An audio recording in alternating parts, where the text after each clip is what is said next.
تأمل بآي الكتاب الكريم، بهذا التأمل ربي أمر. وبعض الحوادث إذ تستجد فجبريل ياتي بصدق الخبر، وأسباب هذا النزول أتات رواها الثقات لنا بالآثر. السلام عليكم ورحمة الله وبركاته. مشاهدونا الأكارم، حياكم الله. نلتقيكم في حلقة جديدة من برنامجكم ليدبروا، ونحن في معية فضيلة الشيخ الدكتور محمد الأمين إسماعيل. حياكم الله فضيلة الشيخ. حياكم الله وبارك الله فيكم. الله يحفظكم شيخنا. ما زلنا شيخنا مع تأصيل وتقعيد لهذا العلم الجميل والمفيد والمهم للغاية، ونحن اليوم إن شاء الله مع محور جديد من محاور تبيين أهمية مدارسة أسباب النزول، وهي أن العلماء تكلموا عن تصويب القرآن للنبي عليه الصلاة والسلام، ويأتي سبب النزول مؤكد لهذا التصويب، ويكون هذا التصويب دلالة على أن القرآن من الله لا من بنيات النبي عليه الصلاة والسلام. سبحان الله. فلو بينت لنا فضل الشيخ. طيب يا دكتور، بالنسبة للتصويب النبي الكريم، اللهم صل على رسول الله عليه الصلاة والسلام. رسول الله عليه الصلاة والسلام لا يصوبه إلا الله عز وجل. لا يصوبه إلا الله تعالى. نعم. وما يقوله النبي عليه الصلاة والسلام هو المقرر، وهو التشريع خلاص بعد ده. نعم. في ناس، معلش أنا داير أمرقك شوية من موضوعك الأساسي. نعم. في ناس يعني بيلبسوا على الناس وهم نفسهم ملبس عليهم. نعم. يعني سبحان الله، يقول لك مثلا، يجيب لك أنتم أدرى بأمور دنياكم. نعم. يقول لك معناه لا، ما هو أي أمر دنيا النبي عليه الصلاة والسلام اتكلم فيه بقى دين. يعني مثلا أمر الدنيا ده شنو؟ الأكل، الشراب، النوم، الكده. نعم. أي النوم قال لك اضطجع على شقك الأيمن. نعم. قال لك نوم على طهارة. نعم. اداك اذكار تقوله. نعم. قال لك ما ترقد على بطنك. نعم. مش كده؟ نعم. خلاص ده ما بقى دين كده يا شيخنا. له مستحب يعني. هاي ده بقى دين. نهاك عن النوم قبل العشاء، كراهية النوم قبل العشاء. بقى دين يا شيخنا كده. صح ولا ما صح؟ بالضبط. طيب خلاص، إذا الأكل. نعم. قال لك سم الله، وقال لك كل بيمينك، وقال لك كل مما يليك، وقال لك من الأدب تاكل 3 أصابع. نعم. صح؟ نعم. طيب ده ما بقى دين كده. بالضبط. بقى دين خلاص. واللي بيعملوا بيؤجر واللي ايوه، ده غير المحرمات اللي ربنا سماه في القرآن في الاكل يعني خلاص ما كده بقى دين ده. بالضبط. الشراب نهك عن تتنفس 3 وامرك ان تشرب وانت جالس. نعم. ده ما كده بقى دين يا شيخنا كده. صحيح والله فعلا. مع انها قبل ذكرها هي مجرد يعني كده أيوة. امور. فهم بيذكروا حديث تأبير النخل.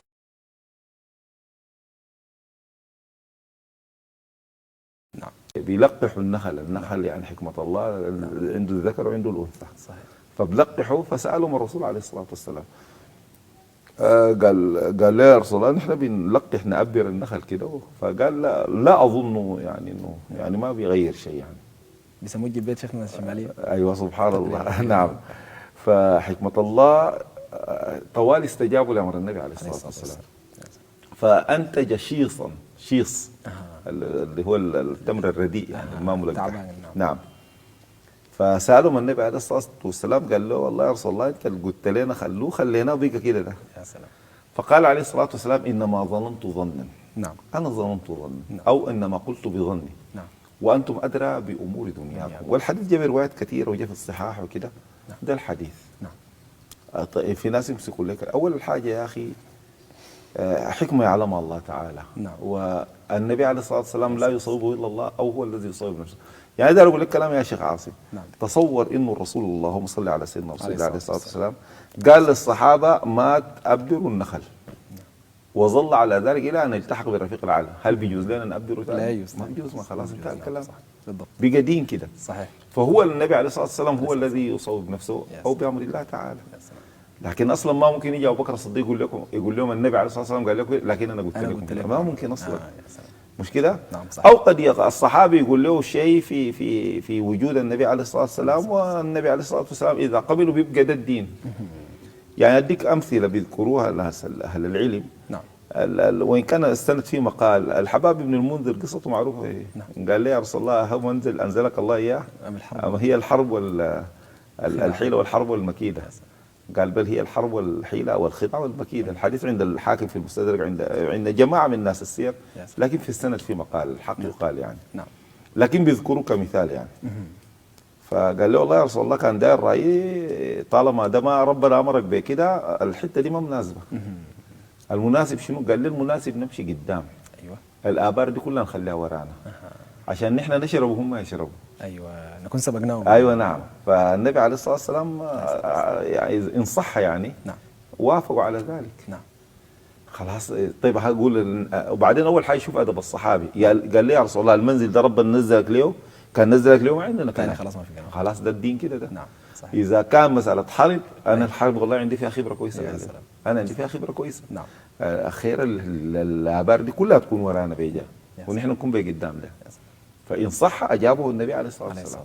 طيب دي ناحية. عندك ما صال عليه الرسول عليه الصلاة والسلام ناس غطفان. نعم. ده صحيح، ده في الخندق غزوة الأحزاب. نعم. الأحزاب لموا كل المنافقين معهم اليهود، لموا كل حول المدينة. نعم. عشان يحاربوا النبي عليه الصلاة والسلام. فرسول الله عليه الصلاة والسلام صالح أو أراد أن يصالح. نعم. عيينة بن حصن وأسلم بعد ذلك طبعا رضي الله عنه، والحارث من ابن عوف. نعم. أو حارث بن عوف. ديل قياداتهم. نعم. فالنبي عليه الصلاة والسلام قال لهم أنا أصالحكم إنكم ترجعوا من الناس ديل. طيب. وليكم ثلث ثمار المدينة. يفكك الحلف أيوة نعم. وثلث ثمار المدينة قالوا على الصحيح العام ده يعني ما دائما يعني. أيوة. الموسم قال لا دايرين نص. أيوة. قال لهم ليه التلت. قالوا له وافقنا. طيب. فالنبي عليه الصلاة والسلام كلم قادة الأنصار ديل ما سيادة الشغلانية ذات التمر والثمار. أي اللي هو سعد بن معاذ. نعم. سيد الأوس. نعم. وسعد بن عبادة سيد الخزرج. قال لهم يا سعد ويا سعد. نعم. الناس دي أنا قلت لهم كده.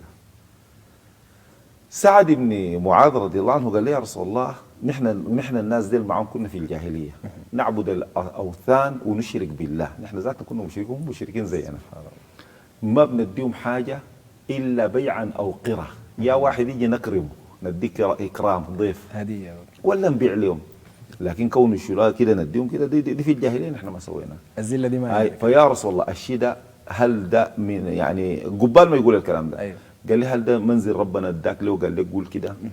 قال لك صالحهم على كده ولا انت اردت منفعتنا ومنفعتك ومنفعتهم؟ قال لي لا ده مني انا. نعم. قال لي يا رسول الله اذا منك تسمح لي؟ قال لي جدا. نعم.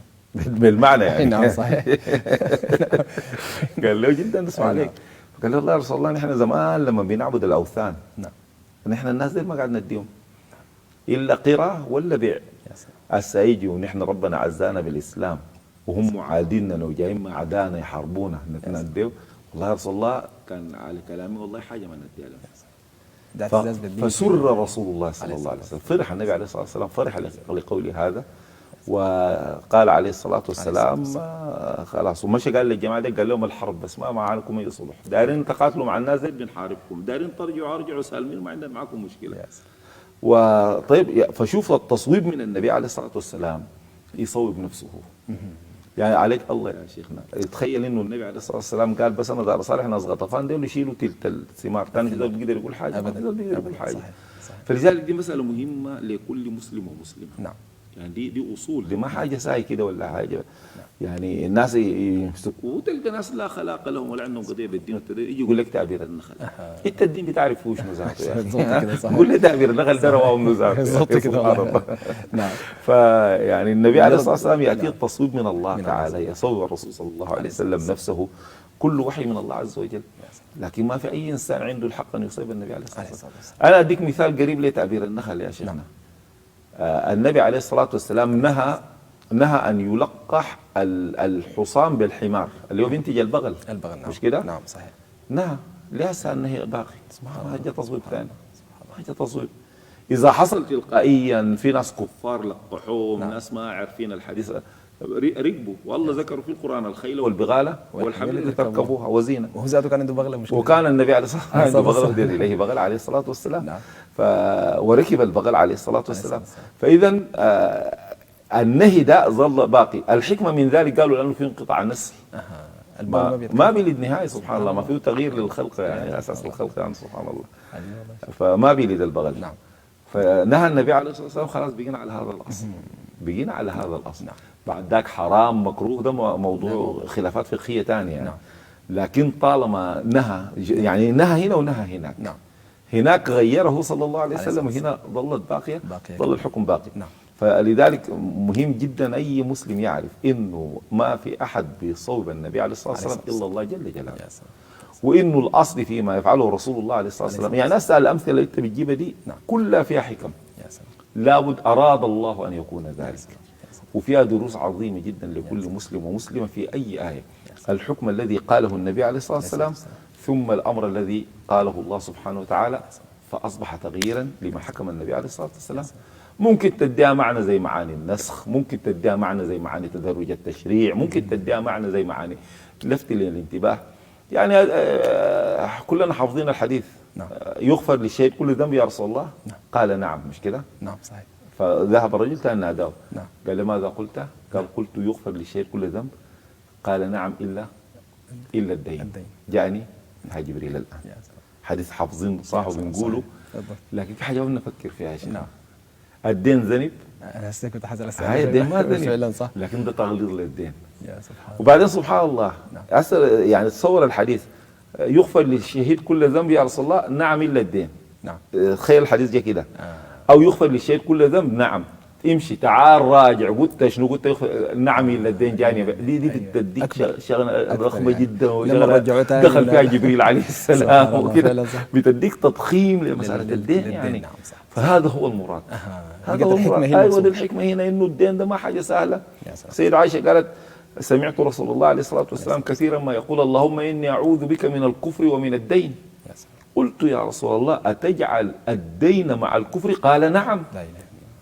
يعني ده تغليظ شديد. انت ما تلعب في الدين، ما تتهاون، ما مع انه الدين اذا تداينتم بدين لاجل مسمى فاكتبوه. الدين موجود ووارد في الدين الاسلامي واي حاجه يعني. وفي حديث كثيره وفضل البدين والبيصبر على الدين وايات وحديث. لكن اراد النبي عليه الصلاه والسلام انه يغلظ الامر. فلما نقول له جاني جبريل الان وراني الا الدين، واللي هو الدين ذاته الزول السال ولا اخذت في راسه مساله الدين ده ثاني. لكن تخيل لما الواحد يتفكر انا اشيله واماطل. نعم. وده شهيد. ايوه، وانا اشيله ما اسدد. حيبقى الذنب قدر شنو يعني؟ يلقى الله حين يلقاه وهو سارغ زي ما جاء في الحديث انه ما يؤدي يعني. لا اله. فلذلك كل هذه التصويبات التي تاتي من رسول الله عليه الصلاه والسلام، سواء جاءت في القران الكريم زي الامثله اللي بتجي في اسباب النزول، سواء جاءت في السنه النبويه زي حديث الا الدين، الصلح بتاع ناس غطفان، تعبير النخل، الاشياء زي دي بتوريك انه المساله عند الله سبحانه وتعالى عظيمه وكبيره يعني. صحيح. شيخنا جزاك الله خير. شيخنا دائما بعض الاشكالات تحصل لما يجي بعض الناس ياخذ الشاذ من القاعده ويترك القاعده. اي سبحان الله. وبعدين شوف دائما والله يذكر قول الله سبحانه وتعالى اما الذين في قلوبهم زيغ فيتبعون ما تشابه منه. والله كان في القران ولا في السنه يتبعون ما تشابه منه سبحان الله، ابتغاء الفتنه او ابتغاء. يعني اذا كان واحد يا شيخنا نعم الحديث المتواتره نعم يردها ويقول ما باخذ بها، يجي يمسك له حديث ضعيف انه في مره صلت باهل بيته، الله يقول لك اذا المراه ممكن تبقى هسه زي ده عين الاخذ والمتشابه تسمي شو عليك. يعني انت الاحاديث المتواتره في الكتب وفي الصحاح والسنن وبالعشرات رواه الصحابه عن التابعين عن الصحابه وبالعشره والعشره وفوق العشره، قلت دي انا ما باخذ بها. يجي حديث قالوا لك الحديث ده ضعيف والحديث ده معضول والحديث ده ما عنده اصل والحديث ده فيه كلام، تقول لا انا باخذ ده حيكون معناه شنو ده يعني؟ فلذلك بس شفت امسك لي الايه بتاعت ال عمران دي يا سلام الذين في قلوبهم يزيغون فيتبعون ما تشابه منه ابتغاء الفتنه وابتغاء تاويله. وصدق الله العظيم سبحان الله. يا سلام جل جلاله سبحانه وتعالى. ولعله شيخنا ان شاء الله الحكم اللي اشرتها ان شاء الله كلها حناتي عليها باذن الله تعالى باذن الله تفصيلا في بعض الايات كنماذج ان شاء الله في الحلقات المقبله باذن الله ان شاء الله تعالى. ونشكر جزيلا لفضيلتكم هذا التفضل بهذا التبيين وهذا التفهيم لهذه المعاني الجليله. فضل الشيخ جزاك الله يديك الصحه والعافيه. احسن الله اليكم شيخنا واحسن الله اليكم كذلك مشاهدينا الكرام. تابعونا دوما وابقوا معنا. وكما يذكر دوما فضيله الشيخ الدكتور هناك اخوه كثر من خلف الكواليس، لا تنسوهم من الدعوات ولا تنسونا كذلك من صالح الدعوات. والسلام عليكم ورحمه الله وبركاته. أسباب هذا ذا النزول أتات رواها الثقات لنا بالآثر. وتشريع حكم له قصة وفيها دروس معان كثر. وفي الذكر سلوى لقلب النبي تواسيه آياتها والسور. وكم آية أنزلت من حكيم فكانت سراجا ليهدي البشر. فهذا الكتاب ضياء ونور يضيء الطريق ويهدي البشر.